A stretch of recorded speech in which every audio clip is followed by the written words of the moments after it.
Hey YouTube, this is Aaron. I just want to share a little bit of my personal experiences with community policing and gang stalking.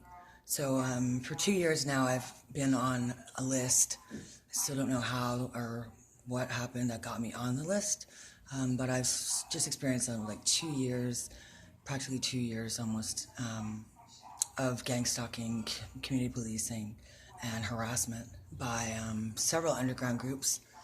I have some extreme political views. I'm very outspoken, and I believe in the truth, whether we like the way the truth looks or not. Especially for myself, I think reality is the only real, true healing property we have at this point.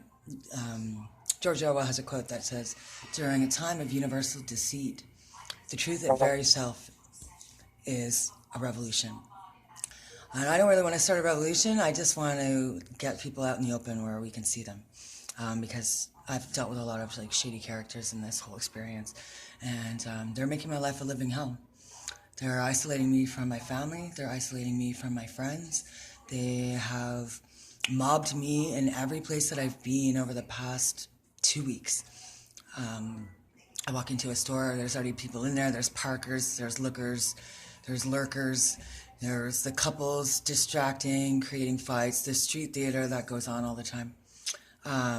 I'm starting to connect with people in the community that are going through the same thing I'm going through, and it's been really, really awesome for me to finally see, what the actual tactics that are going on are, because, they make you think you're crazy, literally, and, all your family tells you crazy, and people, I think it was like a year and a half of it happening, and the next day I would think about it, and I'd go, well, that didn't really happen, and I would talk myself out of it, even though I had just been terrorized, and I know it's real. But they make you question yourself and your own sanity, and that's exactly what they want.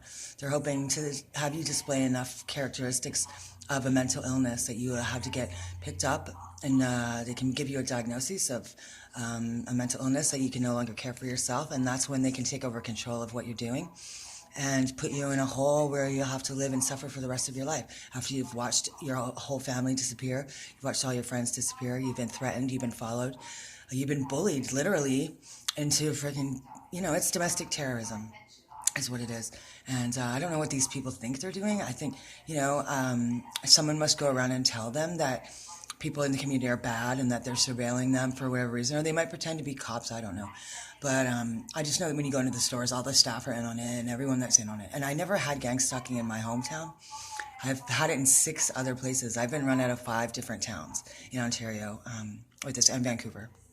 So it's something that I'm getting more comfortable with now, because I understand that I have a role to share with other people what's going on, and to have the truth be revealed about these people and what they're up to. And I'm taking on myself to get into the bottom of it and see where we can go with it. And if I end up dead, you guys can trace this stuff back. I've got lots of pictures. And I said, maybe my mom will finally believe that I'm being gang stalked when she's standing over my corpse. I was thinking, that should be a good, clue. So if that's what it's going to take for her to see the truth, that's unfortunate. So I'm just going to keep doing what I'm doing. I don't care if anyone believes me anymore. This is not about that. I know what's happening, and I believe I'm an agent of truth. And I might make myself in a bad light by doing this, and they might choose to publicize videos about me that aren't very appealing. I do have an addiction history, and I'm not going to lie, this has, definitely made it really difficult to stay clean and sober. But I'm there now, and I plan to stay there and be able to be a voice in the darkness and shine some light into these spooky places. So if you're a victim, or if you're a former perp, or if you're involved in the actual stalking of people, or anything about a recruitment process, I'm really curious about recruitment and how the networks work. If anyone has information about that, you can leave a message below, and I'll get back to you. Thank you so much, guys. See you next time. 5-minute videos will be my max. I'll be doing them as often as they happen. Cheers.